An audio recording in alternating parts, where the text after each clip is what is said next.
성도 여러분 안녕하세요. 자, 하나님은 사랑이시다. 아멘. 오늘은 우리 참 반가운 얼굴 또 우리 성도님들이 또 많이 오셨습니다. 환영합니다. 우리 모퉁이 뚫교회 우리 박형자 지사님도 따님과 함께 따님이죠? 네, 따님과 함께 오셨습니다. 환영합니다.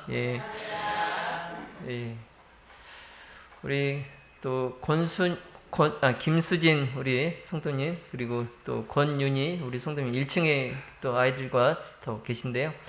환영합니다. 거룩하고 복된 이 안식일에 하늘의 평안이 충만하기를 축복합니다. 자, 오늘은 제가 안내해 드린 대로 시조와 가정과 건강 혼납 안식일을 맞아서 전진 또 전진하라 이 제목으로 하나님의 말씀을 전하겠습니다. 먼저 하나님의 말씀 신명기 9장 23절의 말씀을 우리가 함께 보겠습니다. 신명기 9장 23절입니다. 신명기 9장 23절 여호와께서 너희를 가데스 바네아에서 떠나게 하실 때에 이르시기를 너희는 올라가서 내가 너희에게 준 땅을 차지하라 하시되 너희가 너희의 하나님 여호와의 명령을 기억하여 믿지 아니하고 그 말씀을 듣지 아니하였나니. 아멘. 여러분 이 보스포러스 해협 혹시 아십니까? 보스포러스 해협 어디에 있는 곳이죠? 누가 터키라고 하셨나요? 아, 가보셨어요? 와, 부럽습니다. 보스포러스 해협이 터키에 있는 그 해협인데요. 터키에서 가장 큰 도시가 이스탄불이잖아요. 근데 그 이스탄불을 가로지르는 해협이에요. 그래서 여기 지도에서 보시는 것처럼 두 동강 내놓은 땅을 두 동강 내놓은 그래서 이렇게 가로지르는 해협인데 이제 이 이스탄불의 그 중앙을 이제 이 해협이 관통을 하는데요. 언뜻 보면은 뭐처럼 보입니까? 바다 같지가 않고 그냥 강처럼 보이죠? 우리나라의 뭐 한강처럼 그렇게 강처럼 보이는데 이제 이곳이 이제 지도에서 보시는 것처럼 저쪽은 아시아의 방향이고요. 저 이쪽으로는 이제 유럽으로 가는 방향이에요. 그래서 아시아와 유럽의 그 경계선이에요. 그래서 아시아의 끝이자 동시에 유럽의 시작인 곳이 바로 이제 이 보스포러스 해협입니다. 그리고 이제 역사적으로도 동방과 서방을 잇는 그런 통로 역할을 했던 곳이 바로 이제 이곳입니다. 근데 이곳처럼 오늘 본문에서 이스라엘 백성들이 섰던 이 가데스라는 곳은 땅과 땅의 경계였어요. 땅과 땅의 경계. 그래서 아브라함도 처음에 갈대아 우르에서 그가 가나안 땅으로 이주하였을 때에 이 원주민들의 경계를 피하기 위해서 이곳 가데스에서 거주를 했었습니다. 그리고 이제 아브라함의 후처였죠.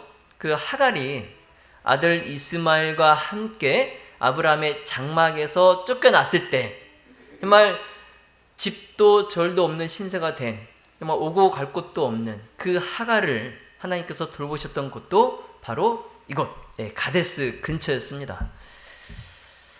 자, 그러니까 한마디로 이 가데스라는 곳은요 경계선이었습니다. 경계선. 자, 지리학적으로 이제 문명과 문명이 충돌하고 나라와 나라가 충돌하는 곳. 그래서 이곳에도 속하지 못하고 또 저곳에도 속하지 못하는 그런 중간에 낀 그런 자들이 기거하던 곳이 바로 가데스 바네아였습니다. 근데 이제 이스라엘 백성들이 출애굽을 하고 몇 번의 난관이 있었지만 그들이 애굽을 떠나서 홍해를 이제 건너잖아요. 그 홍해를 건넜을 때에 얼마 지나지 않아서 이 가나안 땅 접경지인 이 가데스 바네아에 도착을 했어요. 그래서 이 가데스 바네아는 가나안과 접경이었기 때문에 이스라엘 백성은 마치 당장이라도 약속의 땅으로 들어가는 것만 같은 그러한 기쁨에 도취되어 있었습니다. 네, 금방이라도 이제 가나안 땅에 들어갈 것 같은. 그래서 이제 하나님께서 모세와 아론에게 약속하신 그 젖과 꿀이 흐르는 그 땅은 바로 이제 그들 손에 잡힐 것만 같은 그러한 지척에 있었습니다.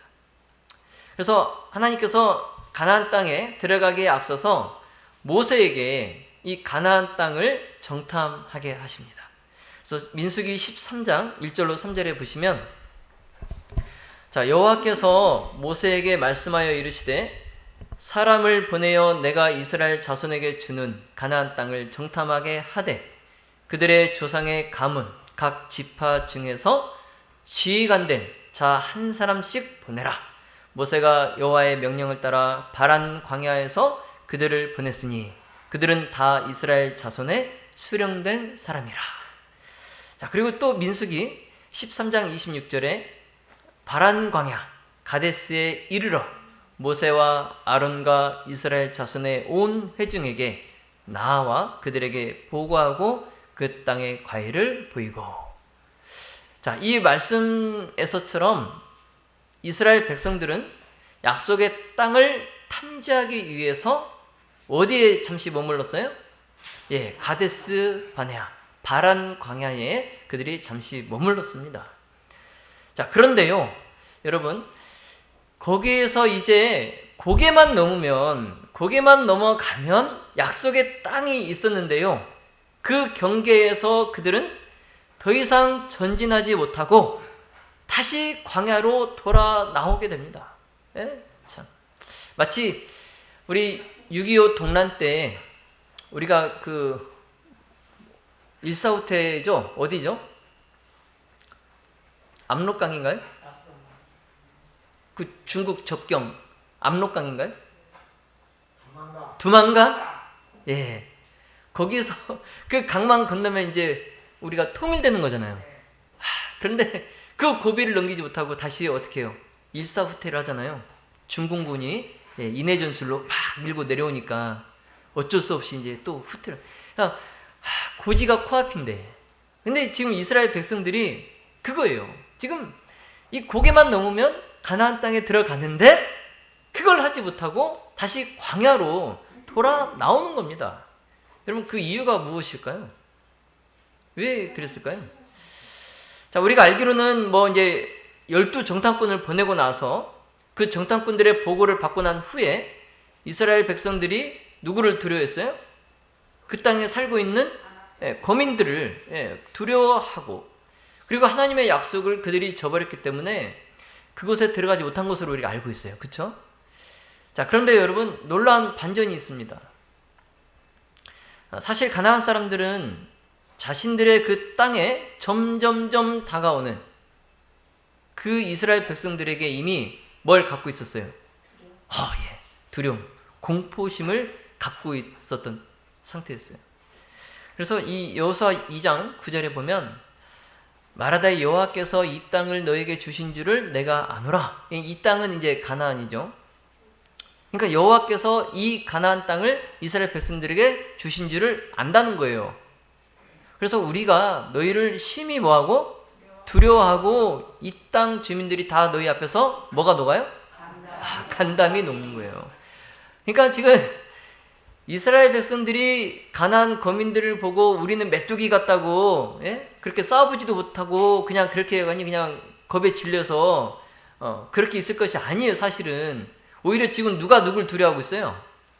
가나안 거민들이 지금 이스라엘 백성들을 두려워하고 있는 거예요. 왜? 이스라엘 백성들에게 누가 계시기 때문에? 하나님이 계시기 때문에. 자, 근데 지금 이 말은 지금 라합이 한 얘기입니다. 라합. 여러분, 라합 다 아시죠?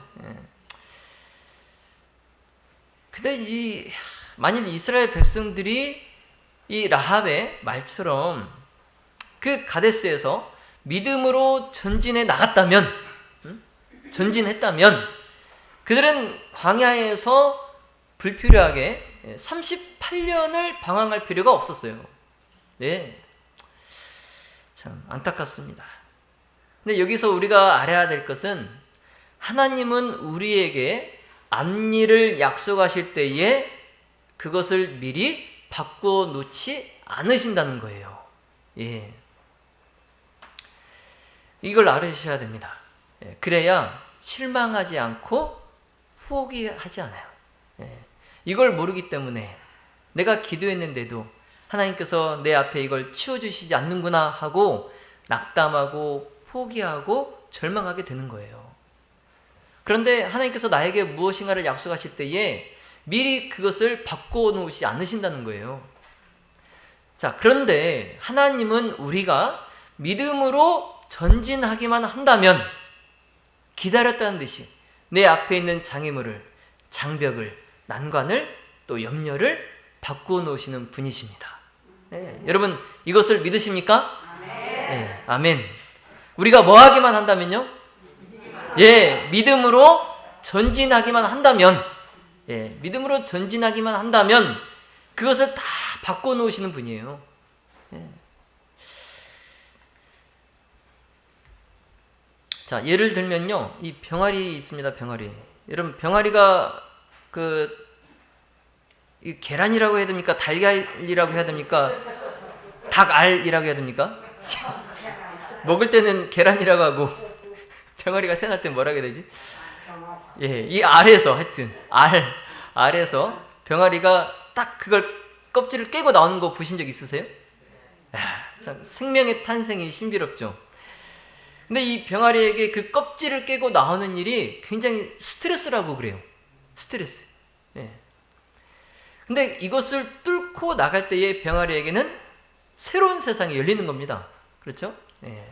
그래서 얼마나 새로운 세상이 열렸는지 얘가 분간도 못하고요. 제가 이제 칠보에 있을 때 닭장을 놓고 이제 거기서 닭을 여러 마리를 키웠는데 이제 수정을 해서 이제 그 유정란이 이제 낳게 되고 그 유정란에서 이제 병아리가 이렇게 부화를 해서 나오는데 이 호시탐탐 노리고 있는 녀석이 한 녀석이 있어요. 예, 우리가 키우는 고양이는 아닌데 도둑 고양인데 우리 교회 와서 살아요 그냥. 근데 그 고양이가 항상 닭장 앞에서 호시탐탐 노리는데 뭘 노리냐면 이 닭장에 이제 이 구멍이 있잖아요. 근데 병아리 하도 작으니까 이제 그 구멍으로 나오는 거예요. 그럼 고개만 내밀었다면 그냥 기다렸다는 듯이 그냥 팍 낚아채가는 거예요. 머리만 나왔다 하면 낚아채가요. 머리만 나왔다 하면. 그래서 여러 병아리가 희생이 되죠. 얘가 너무 새로운 세상이 열려가지고 분간을 못하는 거예요. 네. 요즘에 또 이제 나이가 먹어서도 부모의 그 슬하를 떠나지 못하는 무슨 족? 네, 캥거루족이 지금 큰 사회 문제입니다. 네. 이 캥거루가 새끼를 어디에 지금 놓고 다니죠? 자기 배 주머니에 넣고 다니죠. 예. 근데 그것처럼 자녀가 다 자라서 장성했는데도 이 부모를 떠나지 못하는 거예요. 두려워가지고. 근데 우리 어른들도 마찬가지죠. 어른들도 이 앞일에 대한 두려움으로 인해서 우리가 앞으로 나가지 못하는 경우가 많잖아요. 그래서 이제 어린 자녀들이 그들이 비록 성장은 했지만 얼마나 이 세상에 나가는 게 혼자 나가는 게 두렵겠습니까? 지금까지 이제 부모가 다 해줬는데. 자, 그렇지만 그가 독립을 해서 부모를 떠나서 나가면 그에게 뭐가 기다리고 있어요? 새로운 세상이, 예, 부모의 그늘에서 떠난 새로운 세상이 그를 기다리고 있는 겁니다. 1905년에 가을에요. 재림 기별이 이 조선 땅에 전파되기 시작한 지 이제 1년 남짓 지났을 때에 조선의 교회는 두 사람을 일본으로 파견을 합니다. 그리고 이제 그 일본에서 기술을 습득하게 하는데요. 무슨 기술이냐면 인쇄 기술입니다. 인쇄 기술. 그래서 그 기술을 습득하게 하고 이제 1909년에 3월에 이제 소형 수인 인쇄기를 받아가지고 순환학교에 교실 한 켠에 그것을 설치합니다. 예, 순환학교. 그리고 이제 인쇄 활동을 시작을 해요. 예. 그리고 이제 그 다음에 1910년에 그때에 이 땅에 최초의 재림 기별이 활자를 통해서 이제 전해지게 됩니다. 예. 바로 이제 그것이 시조의 전신인 뭐냐면 세천사의 기별이에요. 옛날 글씨 세천사의 기별. 세천사의 기별. 옛날엔 다 이렇게 썼잖아요. 자, 그다음에 이제 우리의 믿음의 선배들이 그들이 감당해야 될 그 복음의 사명을 만약에 두렵다는 이유로 포기했다면 이 땅에 이 복음의 기별이 이렇게 신속히 전해질 수 있었을까요? 그들이 포기했다면? 그들은 절대로 포기하지 않았어요. 적극적으로 신문물을 배우고 기술을 익혀서 하나님께서 남은 자손으로 부르셨다는 그 선택에 합당한 길을 그들이 걸어갔습니다. 그래서 그들은 두려움에 또 한 번도 가보지 않은 길을 그들이 굴복하지 않고 전진하여서 나갔습니다. 자, 사랑하시는 우리 성도 여러분, 우리의 믿음의 선주들이 걸어간 그 길을 쫓아서 함께 전진하는 백성이 되기를 간절히 바랍니다. 참, 여러분, 이스라엘 백성들이 가나안으로 진군하지 못한 그보다 더 근본적인 이유가 있어요. 자, 뭐냐면 민수기 10장에 11절 12절에 보시면 둘째 해 둘째 달 20날에 구름이 증거의 성막에서 떠오르매 이스라엘 자손이 시내 광야에서 출발하여 자기 길을 가더니 바란 광야에 구름이 머무니라.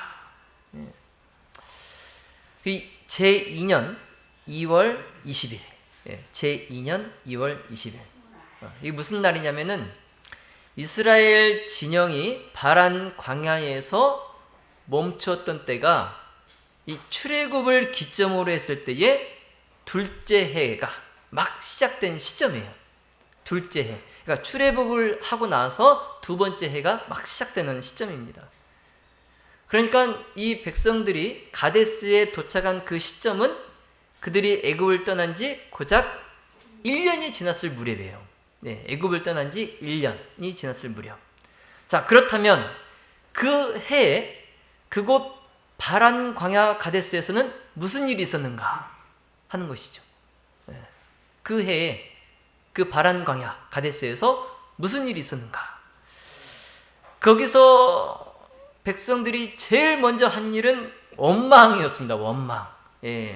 자, 11장에 보시면 11장 1절에 여호와께서 들으시기에 백성이 악한 말로 뭐하매? 원망하매 여호와께서 들으시고 진노하사 여호와의 불을 그들 중에 붙여서 진영 끝을 사르게 하시매. 11장 4절에 보시면 그들 중에 섞여 사는 다른 인종들이 탐욕을 품음에 이스라엘 자손도 다시 울며 이르되 누가 우리에게 고기를 주어 먹게 하랴. 이것도 원망입니다. 자, 12장 1절에도 보시면 모세가 구스 여자를 취하였더니 그 구스 여자를 취하였으므로 미리암과 아론이 모세를 뭐하니라? 비방하니라. 그러니까 지금 이스라엘 백성들은 이런 이유 저런 이유를 들어가지고 원망하는 거예요. 그리고 그 이스라엘 민족과 섞여 나온 이방 민족들은 다 자기 살 궁리만 찾는 거예요. 그리고 이 모세의 형제들조차도 모세를 뭐 하는 거예요? 비방하고 있는 거예요. 그러니까 이들은 그 땅을 탐지하기 전에, 가나안 땅을 탐지하기 전에 이미 하나님의 약속을 믿지 못했어요. 12정탐꾼의 그 보고를 듣고 나서 그들이 낙담한 것이 아니라 그 전에 이미 하나님의 약속을 믿지를 못했다는 거예요. 그리고 하나님께서 직접 세우신 지도자를 그들이 신뢰하지 못했던 겁니다. 한마디로 그들의 마음이 서로 뭐가 되지 못했어요? 서로 마음이 하나가 되지 못했어요. 다 산산조각 깨져 있었어요. 그 결과로 이제 가데스 바네아에는 모든 이스라엘 백성들에게 그것이 통곡의 벽이 된 거예요. 그렇지 않습니까? 지금 이스라엘에 있는 그 통곡의 벽이 아니라 그 바데스 바네아가 이스라엘 백성들에겐 통곡의 벽인 거예요. 미리암도 거기서 죽었어요. 아론도 그곳 근처 호르산에서 죽었습니다. 그리고 200만 명이 가까운 그 출애굽 백성들이 그곳을 넘지 못하고 다 이스라엘들이 다 죽었어요. 그곳에서. 왜 그랬습니까? 우리가 전진하지 못하는 것이 그 외부적인 요인이 아니라 내적인 문제에 있다는 거예요. 뭐라고요? 우리가 전진하지 못하는 이유가 외부에 있다고요? 내부에 있다고요? 내부에 있다는 거예요. 내부에. 온전히 하나님을 의지하지 못하는 이런 신앙, 그리고 그들의 악한 습관, 그리고 원망과 비방과 서로 하나 되지 못하는 것, 이것은 우리를 결코 한 발자국도 나가지 못하게 합니다. 한 발자국도 나가지 못하게.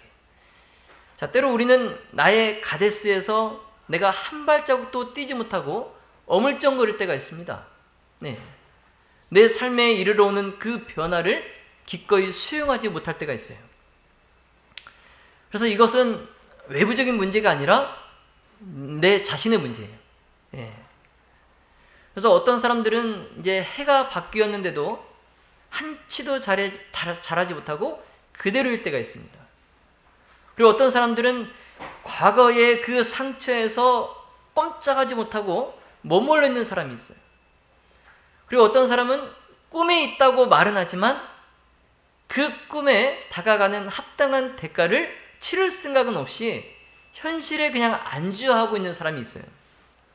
그리고 어떤 사람은 내가 이 모양인 것은 다 내 탓이 아니고 누구 탓이다? 다 남 탓이다 라고 돌리고 있는, 그래서 자신의 처지를 비관하고 있는 사람들이 있어요. 근데 이 모두가 다 그냥 제자리에 머물러 있는 사람들의 특징이에요. 나가지 못하고 그냥 그 자리에 머물러 있는 사람들이. 그래서 만약에 그런 사람이 바로 나라면, 나가지 못하고 전진하지 못하고 그냥 그곳에 머물러 있는 사람이 바로 나라면, 그리고 여러분이라면 이곳은 바로 가데스 바네아인 것입니다. 내가 있는 이곳은 가데스 바네아예요. 그 코로나19로 인해서 우리의 삶이 참 많은 변화를 경험하게 되었죠. 그래서 그전에 들어보지도 못했던 이제 언택트, 언택트가 이제 완전 그냥 일반 생활, 일상화가 되어버렸죠. 그래서 만남이 단절되고요. 건강과 미래에 대한 불확실성이 커져만 갔습니다. 그리고 이제 덩달아서 교회와 예배와 성도의 교제가 제약을 받았어요. 지금이야 이제 많이 이제 풍토평화돼서 이제 뭐 인원 제한도 풀렸지만 초창기 때는 뭐 집회 자체를 아예 못하게 했잖아요. 그리고 딱 좌석수의 30%, 20%, 심하면 15%만 오게 하고. 그래서 이러한 삶의 그 자잘자잘한 이러한 불편과 고통들이 우리로 이제 쉽게 평정심을 잃게 만들어 버렸어요. 그래서 무슨 말이 생겼어요? 코로나? 이게 무슨 색깔입니까 지금? 코로나 블루. 코로나 블루. 그런 말이 생겼잖아요. 참 무엇보다도 이제 말씀대로 살기 위해서 우리가 뭘 해야 됩니까? 우리의 사명이 뭐예요? 복음을 뭐 하는 거예요? 전하는 거잖아요. 근데 선교를 하려고 해도 도통 뭐 사람들을 만날 수 있어요? 없어요? 만날 수 없어요. 그래서 이제 그러다 보니까 우리가 영적 무기력 상태에 빠지게 됩니다. 근데 아울러 당시 이제 이스라엘이 그랬던 것처럼 우리의 입과 생각 속에 그 상대를 향한, 또 성도들을 향한, 또 이웃을 향한, 나라와 또 위정자들을 향한, 심지어는 하늘을 향한 원망이 싹트기 시작되는 거예요. 자, 그러나 여러분 감사한 것은 하나님께서는 우리의 그 어떠함에 상관하지 않으시고 지금도 당신의 역사를 이루어가고 계신다는 것입니다. 자, 그러므로 여러분 아직 내 입에, 내 마음속에 원망의 싹이 있다면 주님께서 약속하신 말씀과 소망을 부여잡으며 여러분의 마음을 제어하시기를 간절히 바랍니다. 참 재림교회는 그 출발선상에서부터 작은 소책자와 인쇄물을 통해서 교단의 고유한 기별들을 전해왔습니다. 출발할 때부터. 그리고 특히 이제 오늘날 이처럼 대면 활동이 되지 않는 이러한 선교적 제한적인 이러한 상황 속에서 더 이제 효과적인 것이 바로 선교 책자를 전하는 거예요.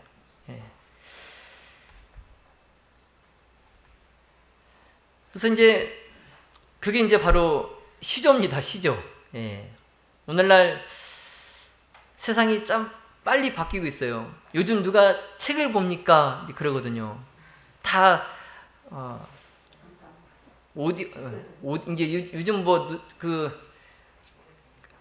이제 기계로 이제 스마트폰으로 이렇게 보는 것도 이제 귀찮아서 오디오북에 이제 그냥 듣는 거예요. 듣는 거.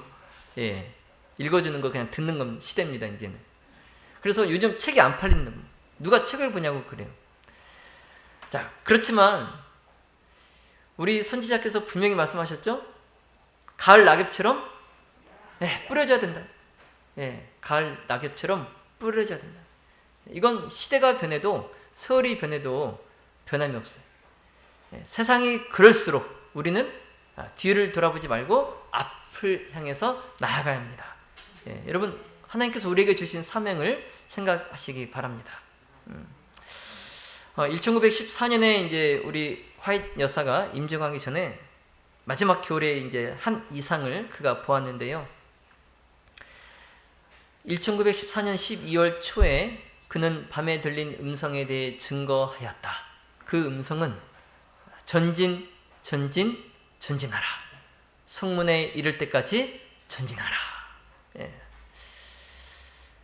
여러분 이 화이트 선지자의 말씀처럼 우리는 이 장기판의 졸처럼 뒤로 물러서지 않는 자세로 앞으로 나아가시기를 바랍니다.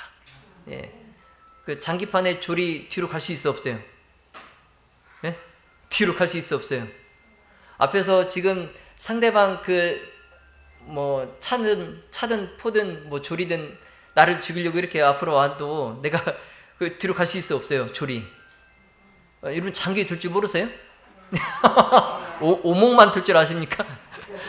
장기판에서 졸은요 뒤로 절대 못 가요. 규칙이에요, 규칙. 죽더라도 앞으로 가야 돼. 앞으로. 옆으로는 갈 수 있어요. 옆으로는 갈 수 있는데 절대 뒤로 못 갑니다. 근데 우리에게 필요한 자세가 뭐예요? 그 장기판의 졸에 그 뒤로 가지 않는 정신이에요. 우리는 앞으로만 나가야 됩니다. 앞으로만. 왜냐면요 가나안이 바로 우리 코앞에 있기 때문입니다. 여러분. 자, 미국 서부 지역 그 신앙 수련회에서 음식을 담당했던 한 여인이 있었어요. 이제 그분이 이제 집회에 참석한 모든 사람들을 이제 식사 때마다 하나의 이제 포크를 사용을 하도록 했는데요.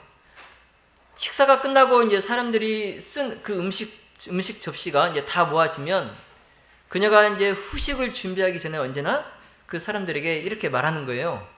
여러분, 포크는 계속 갖고 계십시오. 아직 맛있는 요리가 나오지 않았습니다. 이제 이렇게 말을 하는 거예요. 근데 이제 이 멘트 때문에 아직 맛있는 요리가 나오지 않았습니다. 이 멘트 때문에 유명인이 돼버렸어요. 유명인이 돼버렸는데 이제 어느 날 이제 그녀가 임종을 앞두고 참 독특한 유언을 남겼는데요. 그 유언이 뭐냐면 관 속에 나의 손에 뭘 쥐어주라고 했냐면 포크를 쥐어주라고 그랬어요. 내가 죽어서 관 속에 눕게 되거든 내 손에 포크를 쥐어다오. 이게 이제 그 유언이었어요. 근데 그렇게 말한 이유가 아직 하나님 나라에서 먹을 최상의 요리가 남았다라는 거예요. 그것을 그 후손들에게 그를 아는 모든 사람들에게 말해주고 싶었던 겁니다. 아직 하나님의 나라에서 먹을 최고의 요리가 남아있다. 여러분 우리에게 주어진 이 사명, 세천사의 기별 이걸 우리가 세상 가운데 널리 퍼뜨려야 될 백성입니다. 이 일을 위해서 우리가 명심해야 될 것은 내 앞에 놓인 두려움과 원망을 떨치는 거예요. 그리고 말씀에 순종하여서 전진하는 것입니다. 자, 사랑하신 우리 성도 여러분, 재림교회 성도로서 우리가 행사할 수 있는 가장 적극적인 선교활동 중에 하나가 바로 시조와 가정과 건강을 내 가족과 또 내 지인들에게 나누는 일입니다. 우리가 대면하여 할 수 없는 그 일을 우리 성령 하나님께서 시조를 통하여 가정과 건강을 통하여 해 주실 것입니다. 자, 그리고 그들의 그 다친 마음의 빗장을 그분께서 열어 주실 것입니다. 자, 믿음을 가지고 함께 전진하도록 합시다. 비록 내 눈앞에는 벽이 가로놓여져 있어요. 그것이 어쩌면 두렵기도 합니다. 하지만 그럼에도 전진합시다. 여러분과 저의 눈앞에 주님이 예비해 놓으신 땅이 펼쳐져 있습니다. 아직 우리의 멋진 미래가 오지 않았어요. 이곳 가데스 바네아를 박차고 일어서서 정말 가슴속에 성령의 임재를 경험하면서 우리의 손에 시조를 들고 우리에게 맡기신 영혼들과 함께 가나안 땅으로 전진하는 저와 우리 무등교회 가족들이 다 되시기를 예수님의 이름으로 축원하며 말씀을 마치겠습니다. 우리 그 두 지사님께서 가정과 건강 또 시조 헌납 결심서를 나눠 주시기 바랍니다.